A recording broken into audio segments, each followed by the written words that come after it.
పరిశుద్ధ లేఖన భాగంలో యోహాను సువార్త 19వ అధ్యాయము 25వ వచనం. యోహాను సువార్త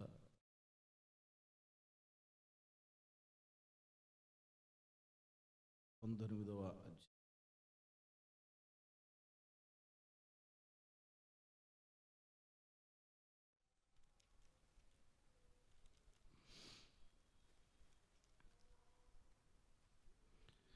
25 నుంచి 27 వరకు.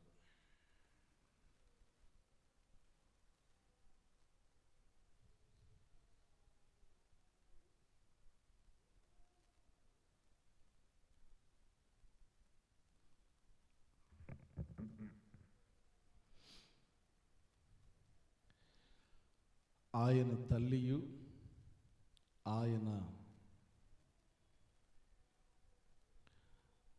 తల్లి సహోదరియు క్లోప భార్య అయిన మరియయు మగ్దలేని మరియయు యేసు సిలువ యొద్ద నిలుచుండిరి. ఆయన తల్లియు ఆయన తల్లి సహోదరియు క్లోప భార్య అయిన మరియయు మగ్దలేని మరియయు యేసు సిలువ వద్ద నిలుచుండిరి. యేసు తన తల్లియు తాను ప్రేమించిన శిష్యుడును దగ్గర నిలుచుండుట చూచి, అమ్మా, ఇదిగో నీ కుమారుడు అని తన తల్లితో చెప్పాను. తరువాత శిష్యుణ్ణి చూచి, ఇదిగో నీ తల్లి అని చెప్పాను.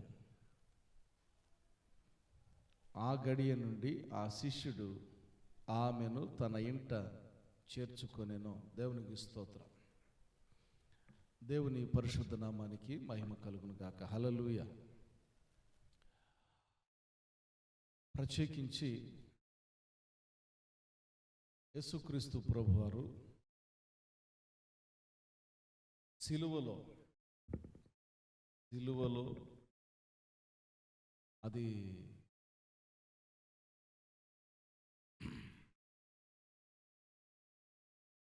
సాతానుకు దేవునికి మహా మంచికి మహా చెడుకి అది ఒక సమరం లాగా జరుగుతూ ఉంది, ఒక యుద్ధం లాగా జరుగుతూ ఉంది.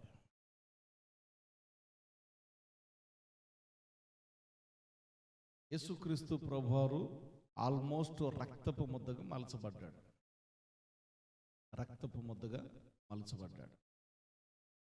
మలచబడినటువంటి యేసుక్రీస్తు ప్రభువారిలో ప్రజలకు దేవునికి ఒక అనుసంధానంగా నశించిపోతున్నటువంటి మానవాళి దేవునితో బంధం తెగిపోయినటువంటి మానవాళి జీవితం దేవునితో అనుసంధానం చేయటానికి, తండ్రితో అనుసంధానం చేయటానికి ఆ బలి యాగాన్ని భరిస్తూ ఉన్నటువంటి తరుణంలో, అలాంటి తరుణంలో తనకు భూలోకంలో ఉన్న తల్లి కూడా మనసుకు వచ్చింది. పరలోకములో ఉన్నటువంటి తండ్రి చిత్తాన్ని నెరవేరుస్తూనే తల్లి బాధ్యత కూడా నెరవేర్చాలి అనేటటువంటి ఆ తలంపు కలిగి ఉండటం, అంటే పరిపూర్ణ దేవుడుగాను పరిపూర్ణ మానవుడుగాను లైఫ్ బ్యాలెన్స్ చేస్తూ సాగిపోయాడు యేసుక్రీస్తు ప్రభువారు. అంటే పరిపూర్ణ దేవుని కుమారుడుగా, దేవుడుగా పరలోకపు తండ్రి చిత్తాన్ని నెరవేరుస్తూనే ఉన్నాడు. పరిపూర్ణ మానవుడుగా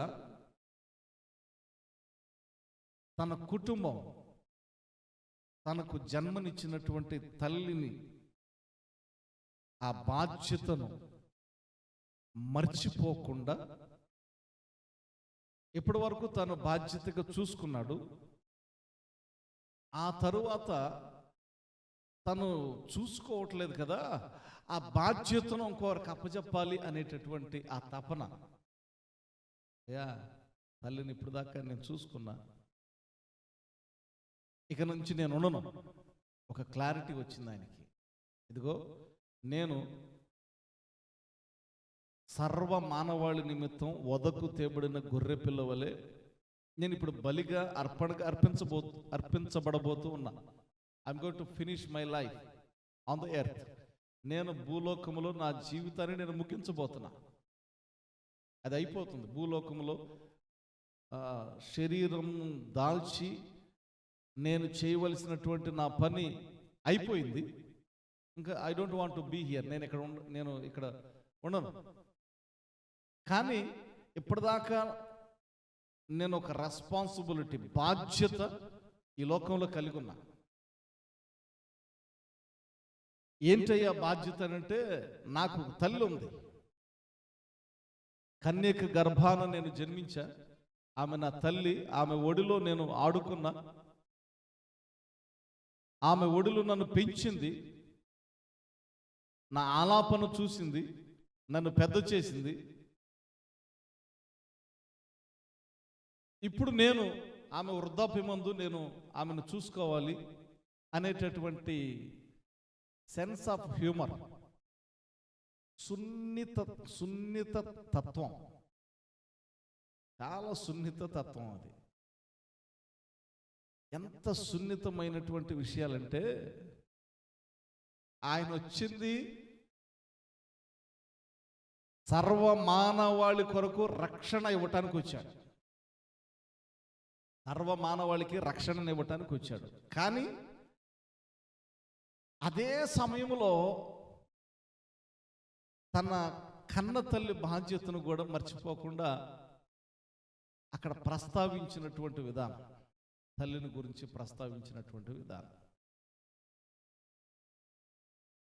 యేసుక్రీస్తు ప్రభువారి గురించి కొంత చరిత్రలో రాయబడినటువంటి మాటలు ఏంటంటే, ఆయన వడ్రంగి పని చేస్తూ ఉండేవాడు కదా. కొన్నిసార్లు వడ్రంగి పని చేసేటటువంటి వారు కర్రలు మొయ్యాల్సి వస్తుంది, లేపాల్సి వస్తుంది. పెద్ద పెద్ద మానులు కూడా లేపాల్సి వస్తుంది. ఇప్పుడంటే టెక్నాలజీ పెరిగిపోయింది. ఊరక సింపుల్గా మిషన్ తీసుకొచ్చి ఇక్కడ పెడుతుంది. ఊరక సెట్ చేస్తే మనకి ఏ సైజు బద్దలు కావాలో ఆ బద్దలను కట్ చేస్తూ ఉంటుంది మిషన్. ఈ రోజుల్లో ఉన్నటువంటి టెక్నాలజీ అలాంటిది. ఆ రోజుల్లో మొయ్యటమే. ఇంచుమించు 6 అడుగులు ఉండి పుష్టిగా ఉండేవాడంట. ఎట్లా ఉండేవాడు? సౌందర్యము కలిగినటువంటి వాడు అన్నట్టుదే. స్మార్ట్. బాహ్యంగా అంతరంగంలో కూడా ఆయన చాలా సౌందర్యము కలిగినటువంటి వాడు. ఈ రాష్ట్రపతి అబ్దుల్ కలాం, ఆయన చూడటానికి అంత స్మార్ట్గా ఉండడం, కొంచెం హైట్ తక్కువగాను. ఆయన ఒక మాట, ఒక శ్రేష్టమైనటువంటి ఒక మాట పలికాడు. I'm not a smart, I'm not handsome, I'm not handsome but I can give a hand to others అని అన్నాడు. అంటే నేను అంతగా సౌందర్యం కలిగినటువంటి వాడను, అందం కలిగినటువంటి వాడను కాను, కానీ నేను నలుగురికి చెయ్య అందజేయగలుగుతాను. అంటే నలుగురికి చెయ్యి అందజేసి పైకి లేవనెత్తగలుగుతాను అనేటటువంటిది.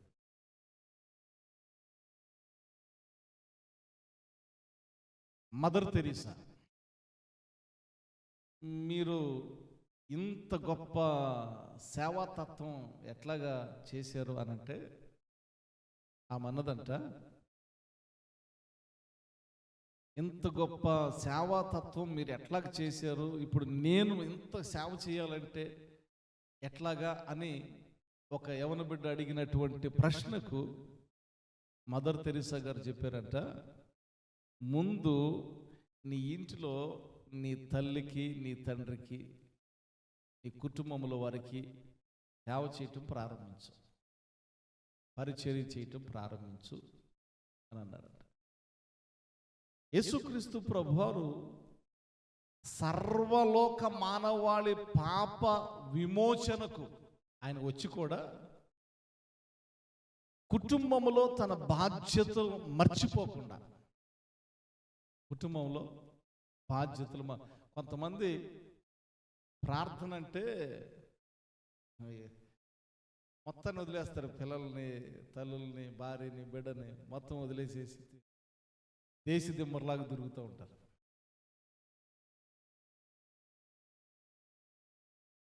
దేశం ప్రపంచం అంతా రక్షించడానికి వచ్చినటువంటి యేసయ్యే కుటుంబాన్ని వదిలిపెట్టల. ఆ బాధ్యతను గుర్తు చేసుకుంటూనే ఉన్నాడు.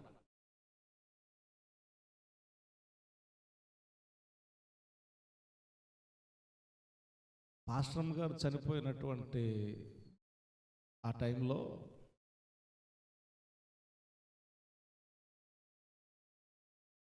ఒంటరిగా ఉన్నా, వెళ్ళిపోయి అక్కడే అమ్మ దగ్గరే ఉన్నా.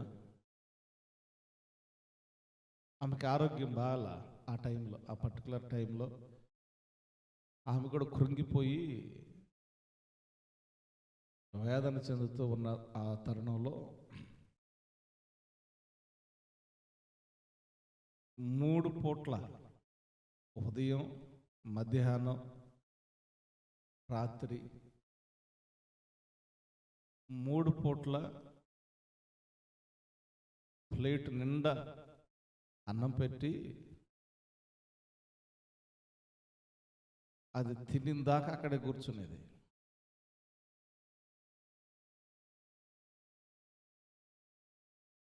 ఈ టైంలో తల్లిని కష్టపెడతా ఉన్నాను, తల్లికి నేను పరిచర్య చేయాలి, తల్లిని నేను చూసుకోవాలి.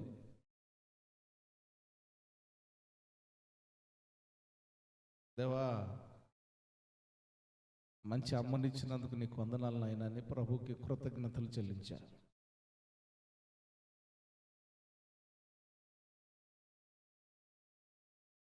కొన్నిసార్లు నేను వ్యక్తిగతంగా చాలాసార్లు దూరంగా ఉండి, హైదరాబాద్లో ఉన్నప్పుడు కూడా ఆమెకు బలహీనతగా ఉన్నప్పుడు చూడటానికి అనుకూలత ఉండేది కాదు. ఏదో ఆర్థికంగా సహకరించేవాడిని, కానీ నేను ఇక్కడికి రావటానికి కూడా తల్లిదండ్రులకు దగ్గరగా ఉండొచ్చు అనే కోణంలోనే హైదరాబాద్ వదిలిపెట్టి ఇక్కడికి వచ్చాం. హైదరాబాద్లో 18 సంవత్సరాలు హైదరాబాద్లో పరిచర్య చేశాం. ప్రతి నెల 2వ ఆదివారం, 2వ శనివారం అక్కడికి వెళ్తాను. అక్కడ రొట్టె ద్రాక్ష రసం ఇచ్చి వస్తూ ఉంటాం. సో కుటుంబ బాధ్యతలు అనేటటువంటివి తల్లిదండ్రులు బిడ్డల విషయంలో, బిడ్డలు తల్లిదండ్రుల విషయంలో, భార్య భర్త విషయంలో, భర్త భార్య విషయంలో, అన్నదమ్ముల విషయంలో కుటుంబ వ్యవస్థకి ప్రాధాన్యత ఇవ్వాలి. కుటుంబ వ్యవస్థకి ప్రాధాన్యత ఇవ్వాలి. యేసుక్రీస్తు ప్రభువారు ఆ సిలువ మీద ఉండి కూడా, అమ్మా ఇదిగో నీ కుమారుడు అని యోహానును జ్ఞాపకం చేస్తూ ఉన్నాడు. యోహానును చూపించి, యోహానునే ఇంకా కొంతమంది ఉన్నారు, మరియమ్మ గారికి ఇంకా కొంతమంది ఉన్నారు సంతతి. యోహానుకి ఎందుకు ఆ బాధ్యత అప్పగించాడంటే, యోహాను యేసుక్రీస్తు ప్రభు వారికి చాలా సన్నిహితంగా ఉండేవాడు. మిగిలినటువంటి వారు అంతగా క్రీస్తుకు దగ్గరగా లేరు, కానీ యోహాను మాత్రమే చాలా దగ్గరగా ఉండేవాడు. తన యొక్క నమ్మకత్వాన్ని చూసి, తన యొక్క వ్యక్తిత్వాన్ని చూసి నా స్థానంలో, గుర్తుపెట్టుకోవాలా, నా స్థానంలో నా తల్లిని చూసుకోవటానికి నమ్మకమైనటువంటి వ్యక్తి అని యోహానును ఏర్పాటు చేసుకొని, అమ్మ ఇదిగో నీ కుమారుడు అని చెప్పాడు.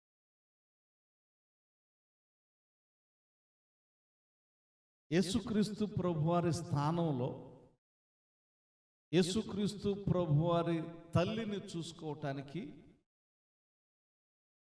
ఏర్పాటు చేసేటంటే అంత నమ్మకంగా ఆయన ఉన్నాడు. ప్రశ్న ఏంటంటే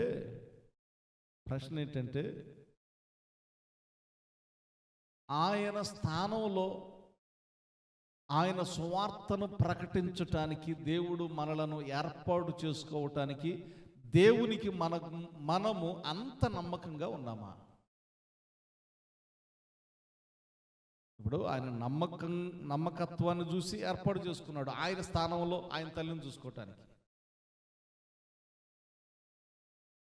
అలాగనే కొంతమందికి ఇంకా కొన్ని అప్పగించాడు ప్రభువారు. ఇగో సర్వలోకానికి వెళ్ళి సర్వ సృష్టికి సువార్తను ప్రకటించండి అని.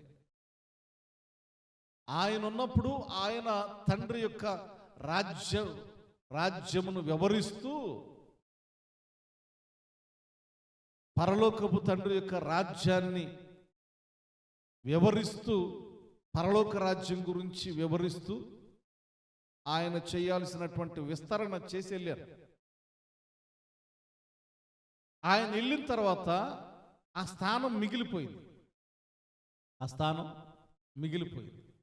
ఆ స్థానములో నిలబడటానికి మనము ఆయన ఏర్పాటు చేసుకునేటటువంటి నమ్మకస్తులుగా మనం ఉన్నామో లేదో చూసుకోవాలి. ముగింపులో చిన్న కొటేషన్ చెప్పి నేను ముగిస్తాను. చిన్న కొటేషన్ ఆన్లైన్లో చూశారు. ఒక ఆమె చిన్న మాట రాసింది. ఏమనంటే, కొడుకులకి తల్లిదండ్రుల బాధ్యతలు ఎందుకు అప్పగిస్తున్నారు? కొడుకులకే తల్లిదండ్రుల బాధ్యత ఎందుకు అప్పగిస్తున్నారు? కూతుర్లకు అప్పగించవచ్చుగా.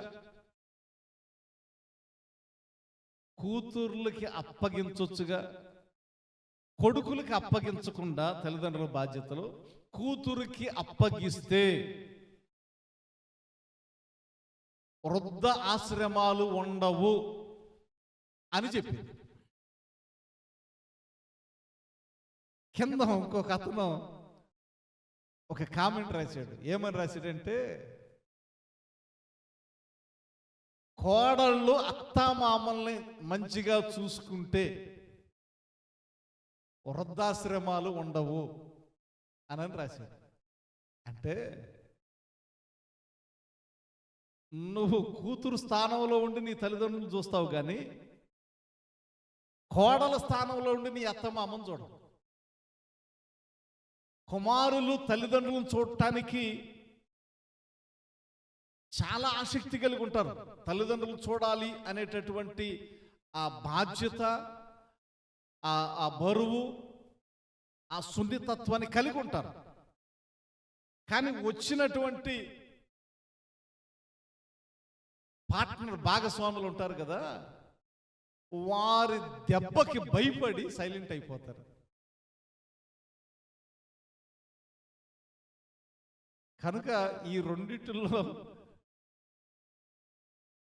వృద్ధాప్యంలో ఉన్న తల్లిదండ్రులు చూసుకోవాలంటే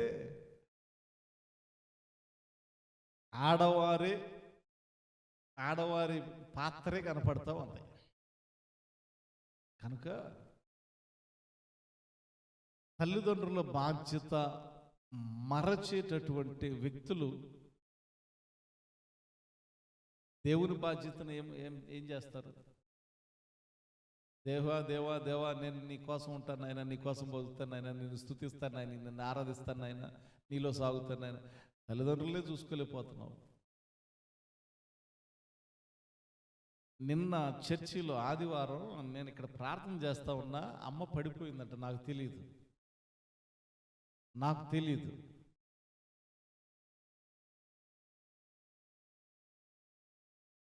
నాకెవరు చెప్పల. పడిపోయిందంట, గుమ్ము గూడారు. ఎందుకు గూడారు నేను అది కూడా గమనించలా. ఏది ఒక 10 మంది 15 మంది దాకా వచ్చారు. అయ్యగారు ప్రార్థన చేయండి అని 15 మంది దాకా వచ్చారు. నేను ప్రార్థన చేసుకుంటానే ఉన్నా. మరి ఆమెని లేపారు అనుకుంటా, అక్కడ కూర్చోబెట్టారో ఏమో తెలీదు. మొత్తానికి నేను ప్రార్థన అయిపోయిన తర్వాత నేను చూసేసరికి అమ్మ అక్కడ కూర్చుంది. ఆర్ఎంపీ డాక్టర్ గారు ఆ పక్కనే కూర్చున్నారు. ఆయన భోజనం చేస్తూ ఉన్నాడు, మాట్లాడుకుంటా ఉన్నారు ఇద్దరు. మీరు గమనించారా? సరే, మామూలుగా మాట్లాడుకుంటున్నారు. నేను ఇంట్లోకి వెళ్ళిపోయినా. ఇంట్లోకి వెళ్ళిపోయిన తర్వాత మళ్ళీ ఈ నమ్మిక ఇంట్లోకి వచ్చేసి ఫోన్ చూస్తూ ఉంది. అరే ఈమె ఇక్కడ ఉంటే నేను ఫోన్ చూస్తూనే ఉంటుంది, ఆకలి అవుతుంది నమ్మికప్ప అని ఆమెను ఫోన్ నుంచి డైవర్ట్ చేద్దామని ఇక్కడికి వచ్చా. భోజనం కడుగు కూర్చున్నా. భోజనం చేసి మళ్ళీ లోపలికి వెళ్ళా. అయితే నాకు విషయం తెలియదు. తీరా ఇంటికి వెళ్దామని అన్నారంట. కిషోర్ వచ్చేసాడు అని అంటే ఇక సరే అని తాళం తీసుకొని నమ్మకాన్ని తీసుకొని కూడా వచ్చా. ఇంతవాటికి అన్నం తినమని నన్ను అడగలేదు, ఎట్లా ఉన్నావు అని అడగలేదు అని కొంచెం ఇక ఆమె బాధ మొత్తం ఇంకా 4-5 మాటలు అనేసేసి కారు ఎక్కడానికి కూడా ఇష్టపడలా. రోడ్డు దాకా వెళ్ళాం. తల్లి నాకు తెలియదమ్మా అని చెప్పి మొత్తానికి కిషోర్ని ఎవరైనా నువ్వు ఎట్లా తీసుకెళ్ళు, బతిమలాడి కారు ఎక్కించుకొని తీసుకెళ్ళు. నేను ఎక్కడ కారు, ఆడి కారు నాకెందుకు.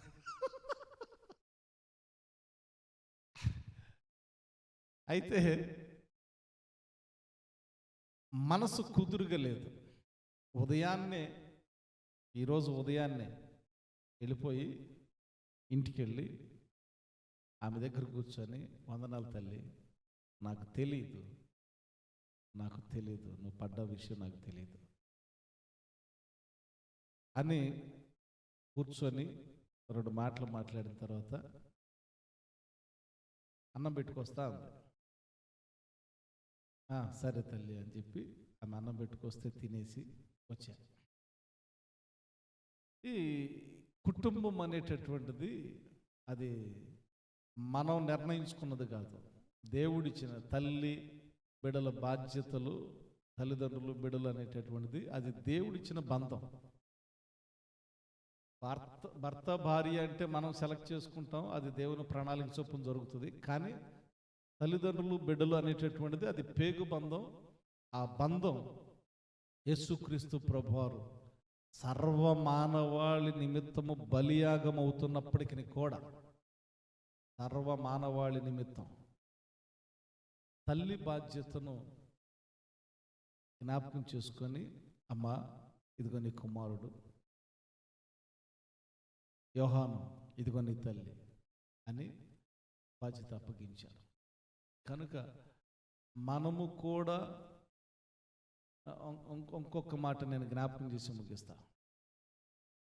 ఆ బంధం, ఆ బాంధవ్యం, ఆ సున్నితత్వం తెలిసిన వాడు యేసుక్రీస్తు ప్రభువారు. కనుక ఎవరిని కోల్పోయినా ఆ స్థానం భర్తీ చేయగలిగినటువంటిది దేవుడే. ఎందుకంటే ఆయనకి తెలుసు ఆ కుటుంబ బంధం, ఆ బాధ్యత, ఆ విలువలు ఆయనకి తెలుసు. కాబట్టి ఆయన మాత్రమే నీవు కోల్పోయినటువంటి వ్యక్తులను తగిన ఆదరణ ఇవ్వగలిగినటువంటిది ఆయన మాత్రమే. ఆయనే దారి చూపిస్తాడు, ఆయనే ఆదరిస్తాడు. కనుక ఆయన్ని కలిగి ఉందాం, ఆయన ఎడల నమ్మకం కలిగి ఉందాం. ఆయన కూడా మనకి ఏదన్నా బాధ్యతను అప్పగించేటట్లుగా ఆయన కింద నమ్మకస్తులుగా కలిగి ఉందాం. దేవుడిటి వాక్యాన్ని దీవించి ఆశీర్వదించును గాక. ఆమేన్.